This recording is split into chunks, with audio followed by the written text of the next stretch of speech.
Hello and welcome, ladies and gentlemen, back for a Monday edition of the Steel City Sports Report, where we talk everything Steelers, Penguins, and Pirates. I am your host, Brady Vini, and we are back once again chit-chatting about Steelers football for the most part, and really a whole bunch of topics to get to today. Really didn't have all that much, honestly. It was really a slow weekend of news, but we're going to talk Aaron Rodgers and why things have gone, so quiet on that front. We're going to talk some Steelers making a couple more signings, including two just within the past hour. Steelers draft preparations update, met with another wide receiver as a top 30 visit, and they have also been confirmed to be going to one school's senior what's the word I'm looking for here? Workout day. A couple more Steeler tidbits here and there. Also some Penguins and Pirates news as we get along to it. But going to wait for some more people here to come in. Feel free to comment in the comment section. Love interacting with you fine folks and love the chit chat here on this Monday. Really, talk ourselves out of the, sadness and blues of the day, it being a Monday.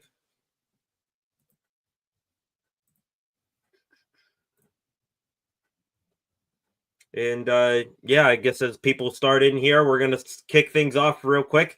Aaron Rodgers talks have gone quiet over the weekend.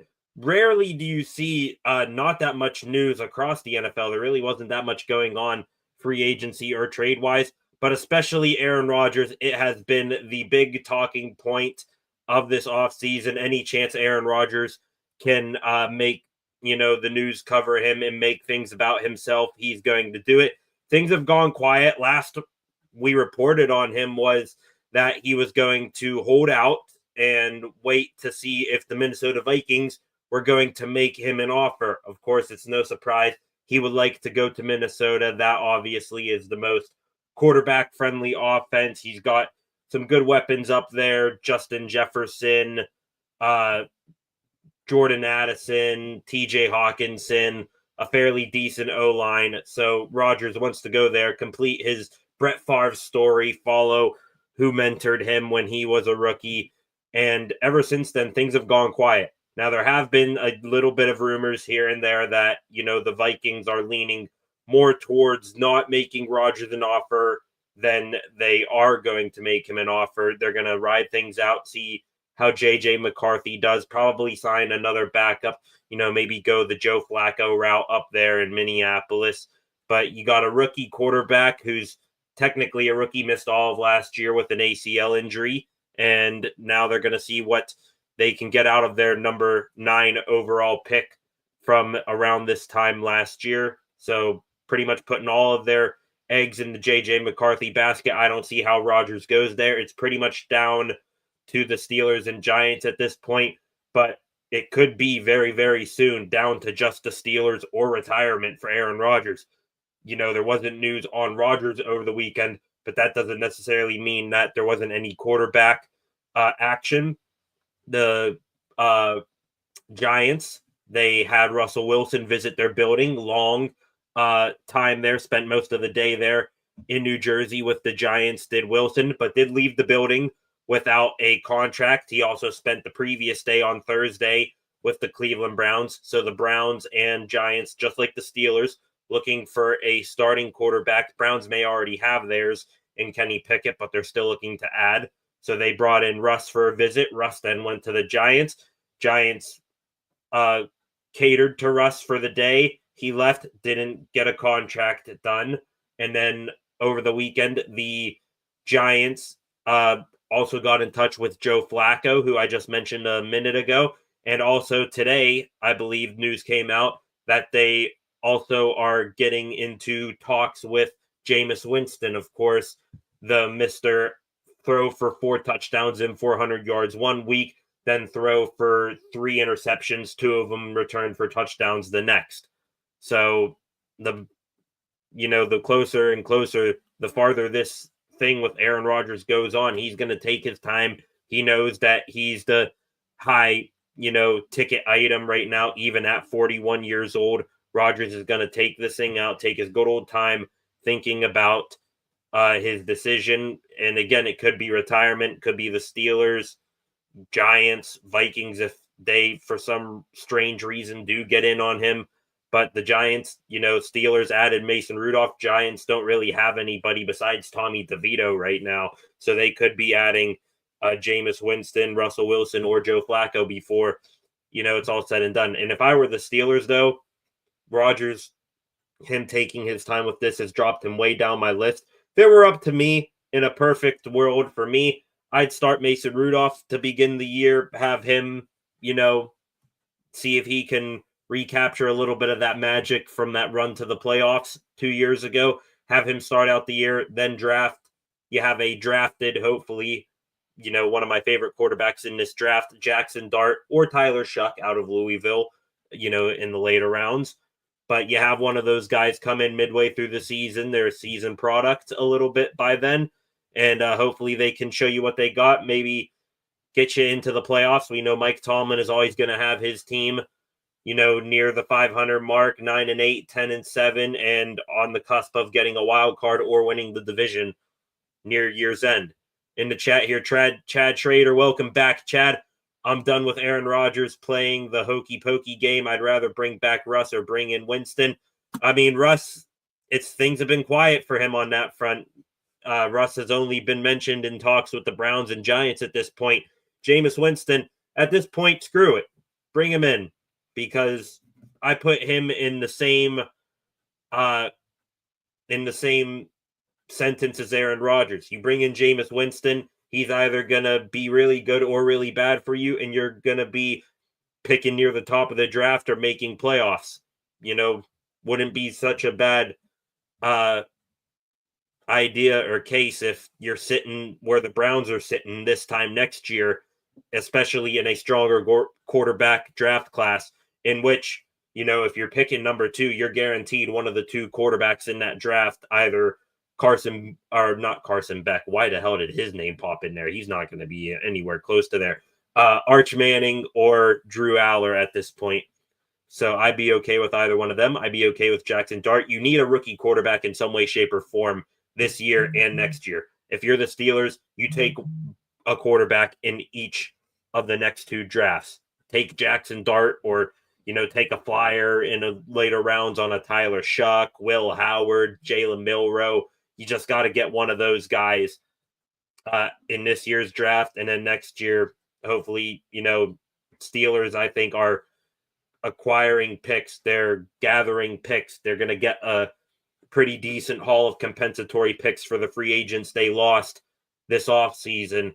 They're going to use all of those and trade up in the draft next year, if they're not near the top already, to select, hopefully, the quarterback of the future then. You just got to, right now, if you're the Steelers, each and every draft until one of them hits, take a quarterback in the draft in some way, shape, or form until one of them hits, because you cannot live how you've gone the past 2 years now, where you're cycling through quarterbacks. And then now, if you do sign Aaron Rodgers for the second year in a row, putting your eggs in the basket of a washed up, on the wrong side of 30, in Rodgers' case, 40-year-old quarterback. You just can't do that anymore. If you're the Steelers, take a quarterback in every single draft until one of them hits. But yeah, so no Aaron Rodgers talk over the weekend. The Browns met with Russell Wilson. Then Wilson went to meet with the Giants. Giants also met with Joe Flacco and Jameis Winston as well. So no real new news on the Aaron Rodgers front, which is eerily quiet in my part. I don't get it. You can talk about it all you want, but Rodgers has got to be coming to a decision soon. And even if he does decide to come to the Steelers, how invested is he going to be? If he's taking this situation out as long as he is, what makes you think that he's going to be fully invested when he gets here?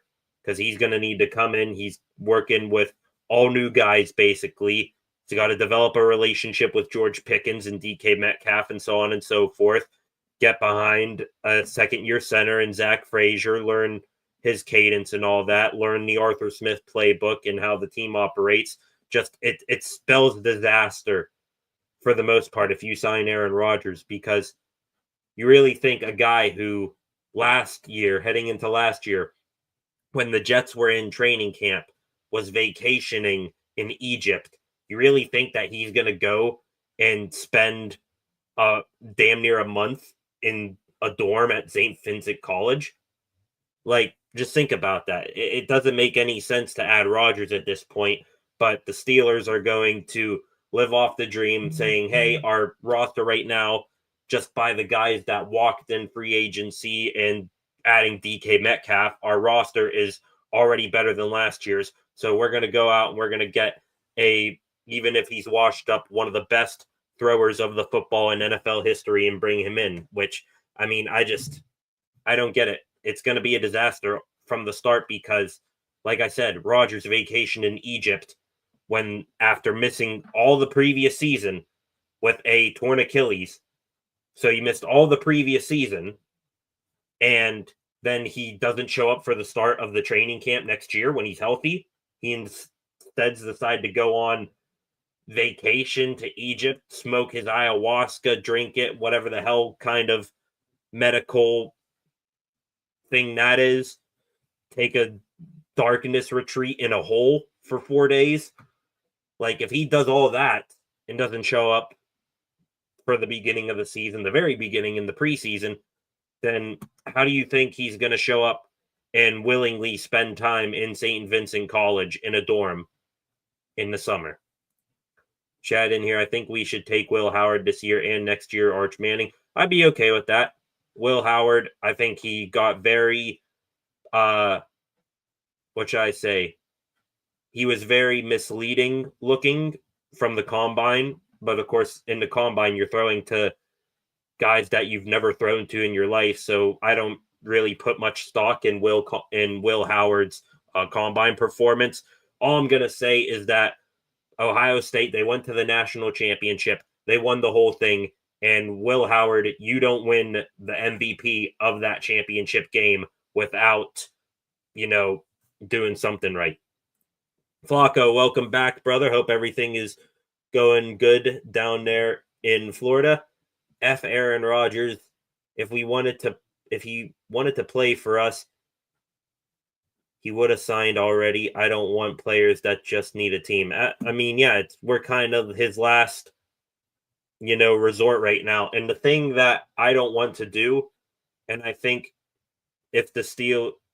because Rodgers is still waiting, he's waiting for the Steelers to cater more to him.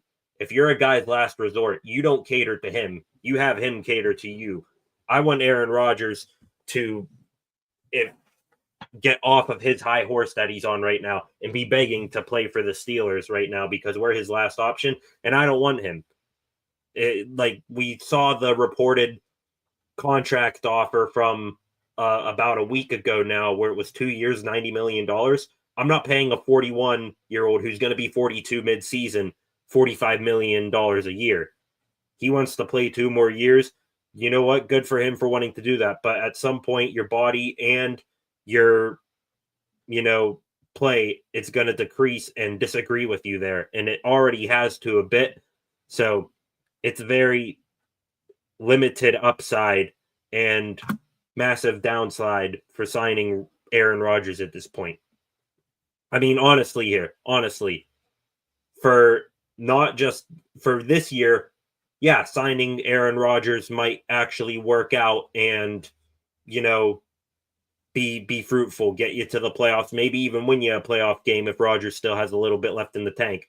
But is Aaron Rodgers, is he going to be part of this in 5 years? Is he even going to be part of it in 3 years? Absolutely not. I'd rather draft Jackson Dart or take a quarterback in this year and next year than sign Rodgers entirely.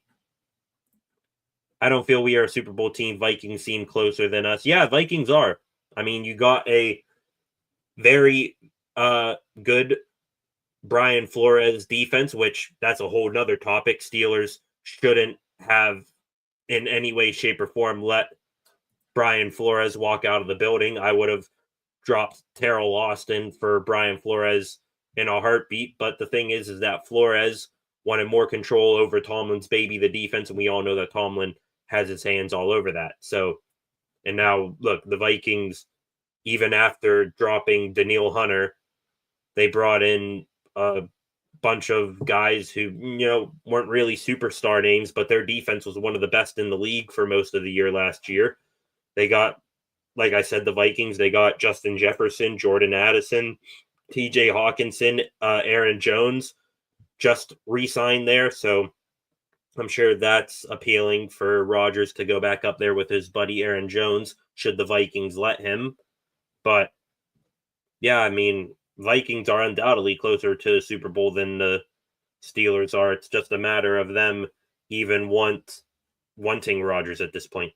Even Naylor is pretty good. Yeah, was Josh Naylor a rookie last year? I think I remember that name coming out of the draft.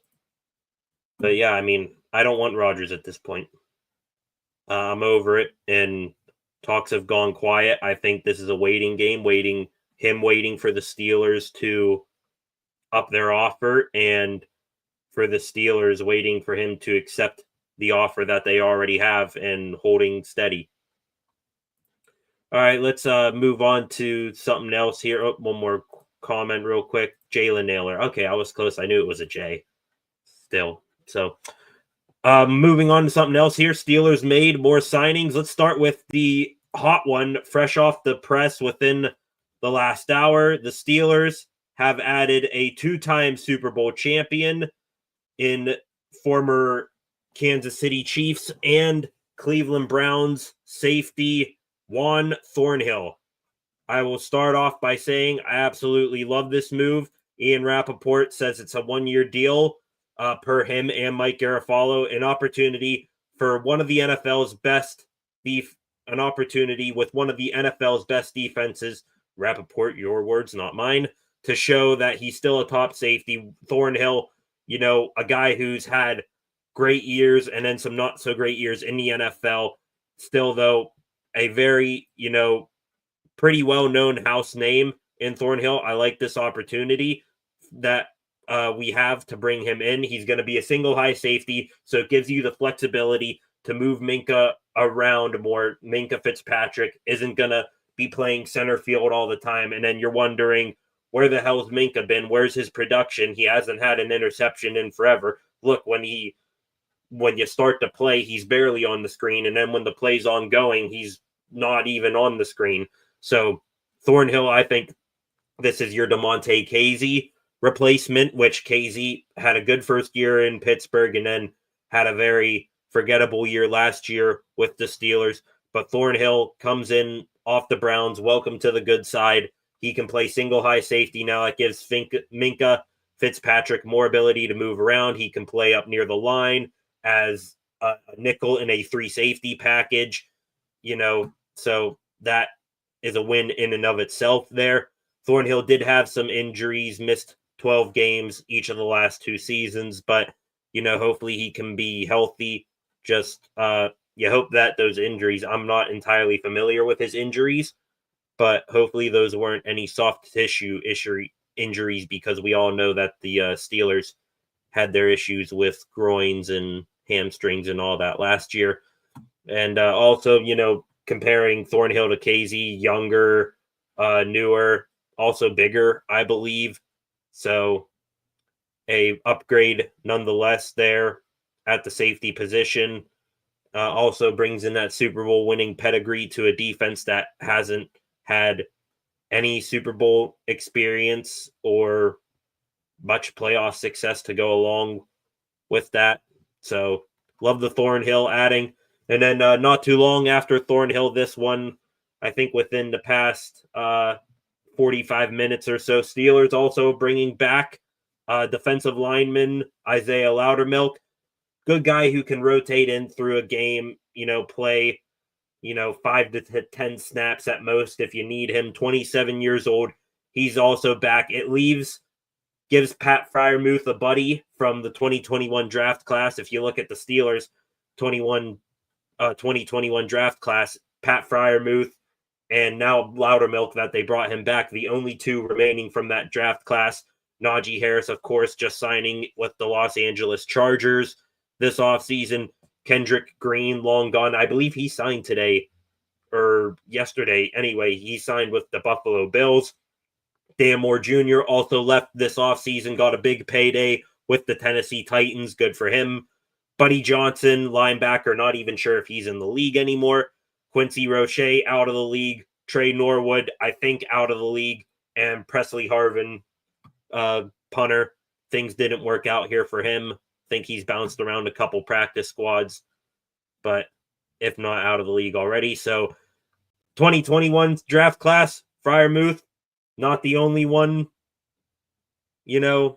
still with the team anymore. He can still have a buddy from that draft class in Isaiah Loudermilk. Good to see. It is a 1-year deal for Loudermilk. That's from Jeremy Fowler, ESPN NFL Insider. So Loudermilk's back. He can also contribute on special teams out there for field goal units, both blocking and protecting there. Had 17 tackles last year. Did Loudermilk.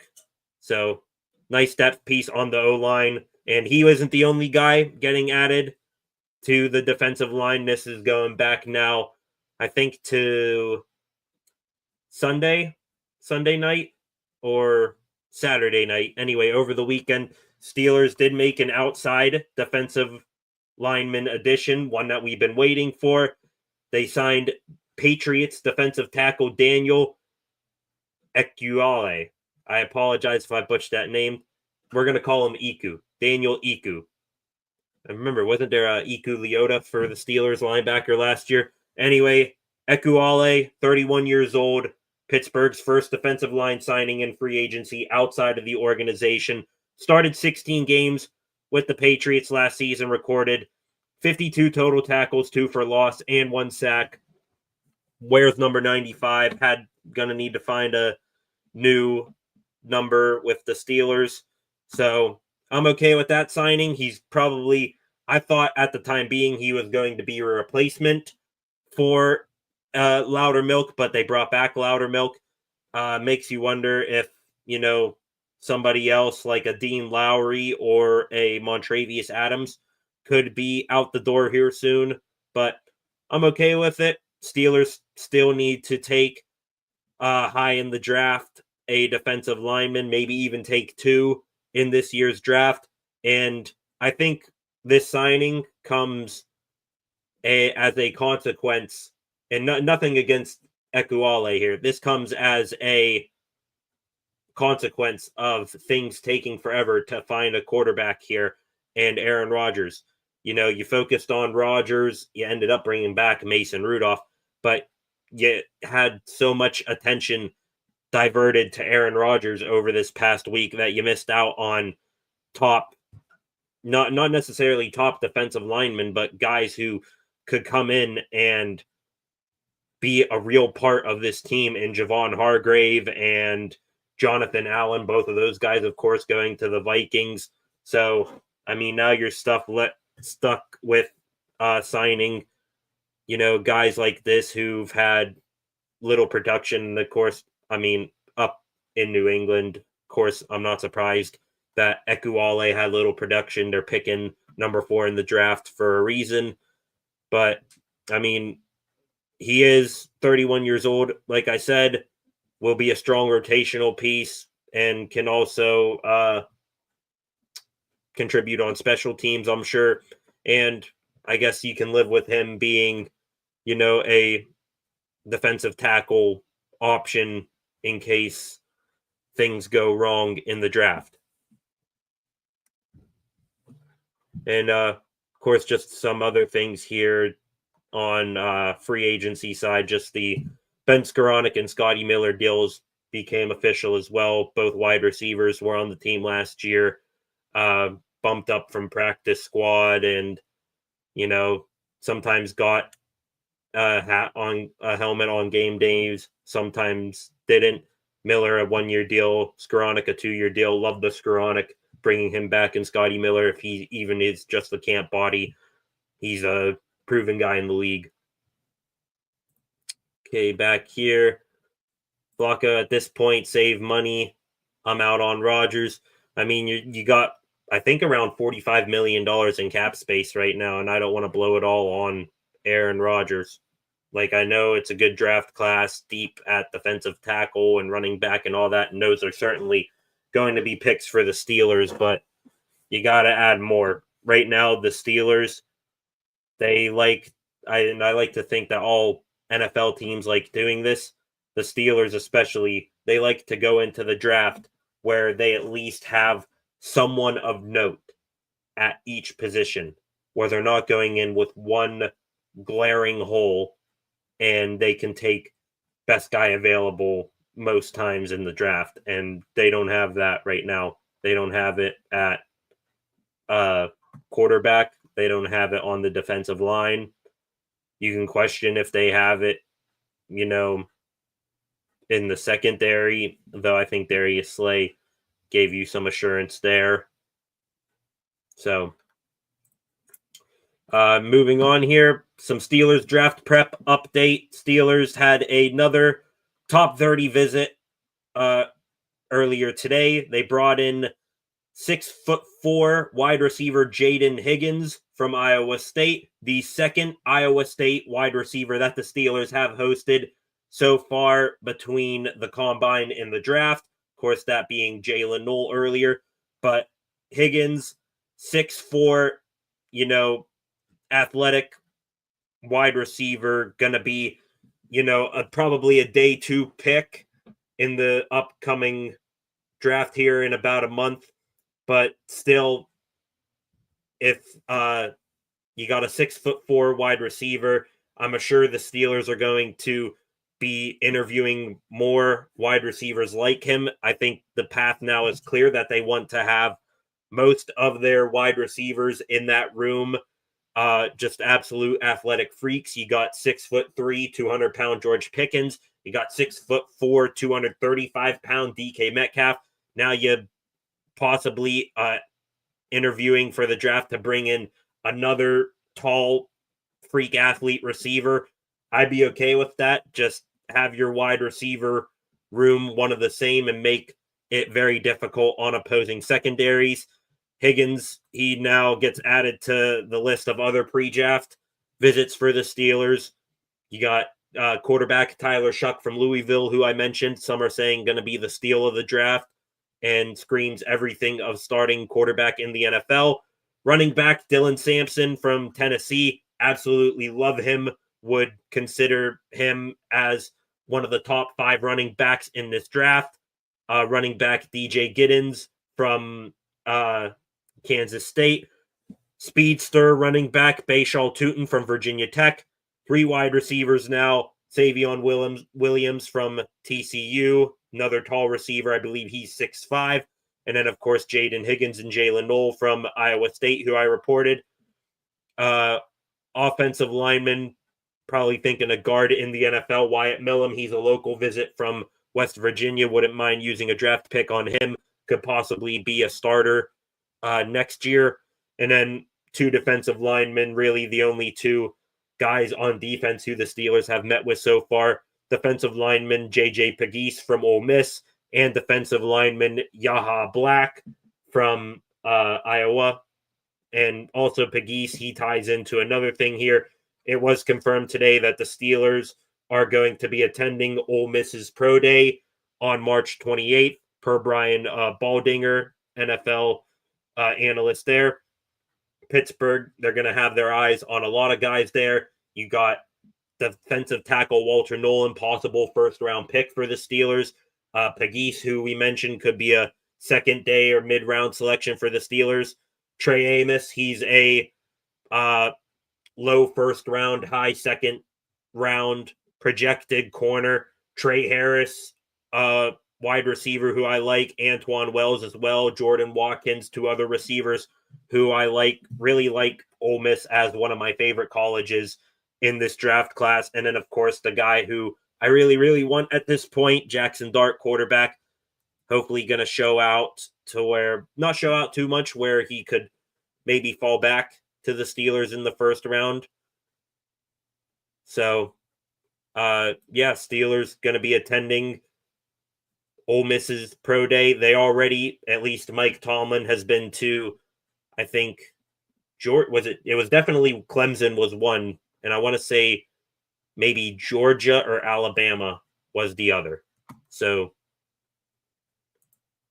Steelers going to be attending more and more pro days as this thing goes along, but Ole Miss definitely one to take note of. Some other, just a random segment of Steelers news here. Fullback Kyle Juszczyk was released by the San Francisco 49ers last week, came to Pittsburgh, did a visit with the Steelers, and, not too long after that, I'd say about a day or so after that, ended up re-signing back with the 49ers, a 2-year deal. Apparently, reportedly took less money to go back to the 49ers. Steelers offered him more money, but he turned it down. Probably just took one look at the Steelers practice facility and said, nope, this isn't for me. No shocker there. And also not really Steelers news related. The Bengals last night got 4-year deals done with wide receiver Jamar Chase and wide receiver T. Higgins. Chase gets $161 million in his 4-year deal, and Higgins gets $115 million. And you know what? A little worrying that the Bengals get to keep both of those guys. But honestly, though, are we really that worried about it when they aren't going to be able to field a defense? Trey Hendrickson wants out. They got to find the money to pay him now. Their only real signing of note has been bringing back B.J. Hill on average, nose tackle. I believe they also brought back Joseph Osai, one of their outside linebackers, but they pushed all their money in on offense and bringing back Burrow and Higgins and Chase for probably the next 4 years now, and they aren't going to be able to field a defense. Kind of like last year. Have fun either winning or losing games, 44 to 48. Pretty much it for Steelers news there. Just touching on some Penguins news real quick. Pens are off tonight. They won over the weekend. They're on a 4-game win streak now. So the tank going in the crapper right now instead of having a top 5 pick. Penguins, if they don't make playoffs, probably going to settle for picking 10th or whatever. Tristan Jarry, I said this was going to happen. Watch, this is going to happen. Jarry's going to come back up from the AHL, and with the Penguins having, nothing to lose and everything to gain, he's going to turn into like prime Marc-Andre Fleury. And you know what? Happy for him that he's finding success. He's just finding it at the wrong time right now. And then some Pirates news. Played a split squad doubleheader today. Lost 9-6. Their B squad with, I think the only starter there was Isaiah Kiner-Falefa. You also had Jack Sawinski there as well. But split squad action. They lost to the Detroit Tigers 9-6. But the main squad, they won, I believe it was 5-3, if I'm not mistaken. It was somewhere around then there. But they beat the Minnesota Twins. Paul Skeens looks like he's ready to go. If the Pirates could start playing regular season games tomorrow, I'd be, ecstatic for that. Skeens looks ready to go to Miami. Had 7 Ks. Just absolute dominant. Doesn't look like his stuff was moving really well. Joey Bart had a home run. Brian Reynolds a homer. Brian Hayes, he even had a home run, 2-run line drive homer down the right field line. Probably some of that was helped by the spring training wind. It was really windy at both games, but hopefully he can, have a bounce back season working with that new 2-handed swing of his. And just the Bucks look ready to go, as ready as they'll ever be. You wonder what they're going to do at first base till Spencer Horwitz comes back. because you got Jared Triolo, DJ Stewart, and Dara Hall as 3 options for first base. But yeah, just it's a matter of getting the Bucks healthy to Miami right now. 8 of you in here right now. If you haven't already, please subscribe to the channel. I would appreciate it very much. You can like and share this stream and comment in the live chat like Chad and Flacco have done already. Those 2 common reoccurring viewers of mine. I appreciate you guys very much, and all of you who have tuned in throughout the live streams that I've been doing. Take a quick stroll through X here, see if there's any more enticing news since we've gone live here. Wonder if Thornhill, that signing of Juan Thornhill, if he's going to take 22 now that Najee Harris is gone. Like, that's one weird thing that I do, just wondering what numbers they're going to take. Metcalf took 4. I would think Darius Slay would take 23, like what he wore in Detroit. Malik Harrison should be able to take 40. Brandon Echols, 26. But hey, I think it could be a very good fit, Juan Thornhill here in Pittsburgh with the Steelers.